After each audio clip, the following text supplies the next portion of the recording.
മദ്യനയ അഴിമതി കേസിൽ ഡൽഹി മുഖ്യമന്ത്രി അരവിന്ദ് കെജ്രിവാളിന് വീണ്ടും ഇഡി നോട്ടീസ്. ഈ മാസം 18-ന് ചോദ്യം ചെയ്യലിന് ഹാജരാകാൻ നിർദ്ദേശം. ഇത് 5ാം തവണയാണ് ഇഡി നോട്ടീസ് അയക്കുന്നത്. മുൻപ് അയച്ച നോട്ടീസുകളിൽ കെജ്രിവാൾ ഹാജരായിരുന്നില്ല. വിവരങ്ങളുമായി എസ് നന്ദഗോപൻ ചേരുന്നു.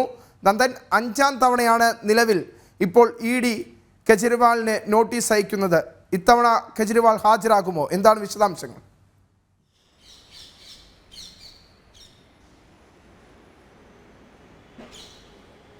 വിനീഷ്, പൊതുമേഖലയിലുണ്ടായിരുന്ന മദ്യവിതരണം അത് വൻകിട കമ്പനികളിൽ നിന്നും കോഴ വാങ്ങിക്കൊണ്ട് സ്വകാര്യ മേഖലയ്ക്ക് നൽകിയതുമായി ബന്ധപ്പെട്ട കേസാണ് വിവിധ ഏജൻസികൾ അന്വേഷിക്കുന്നത്. ഇതിൽ എൻഫോഴ്സ്മെൻറ്റ് ഡയറക്ടറേറ്റ് ഇതിൻ്റെ സാമ്പത്തിക ഇടപാടുമായി ബന്ധപ്പെട്ട അന്വേഷണം എൻഫോഴ്സ്മെൻറ്റ് ഡയറക്ടറേറ്റിൻ്റെ ഭാഗത്തുനിന്നും പുരോഗമിക്കുകയാണ്. അങ്ങനെയാണ് മുഖ്യമന്ത്രി എന്ന നിലയിൽ അരവിന്ദ് കെജ്രിവാളിന് ഇതുമായി ബന്ധപ്പെട്ട ചോദ്യം ചെയ്യലിന് ഹാജരാകുവാൻ വേണ്ടി എൻഫോഴ്സ്മെൻറ്റ് ഡയറക്ടറേറ്റ് നോട്ടീസ് അയച്ചത്.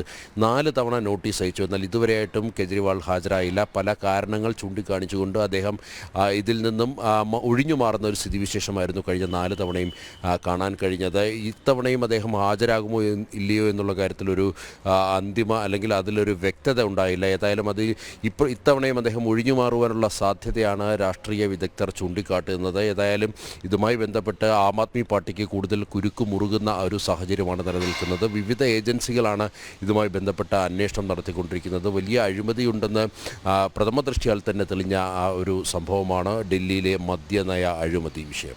മദ്യനയ അഴിമതി കേസിൽ വീണ്ടും ഹാജരാകാൻ ഇഡിയുടെ നോട്ടീസ് കെജ്രിവാൾ ഹാജരാക്കുമോ എന്ന കാര്യത്തിൽ അന്തിമമായ തീരുമാനം ഇപ്പോഴും പറയാൻ സാധിക്കില്ല. ഇതുമായി ബന്ധപ്പെട്ട വിശദാംശങ്ങളാണ് ഡൽഹിയിൽ നിന്ന് എസ് നന്ദഗോപൻ നൽകിയത്.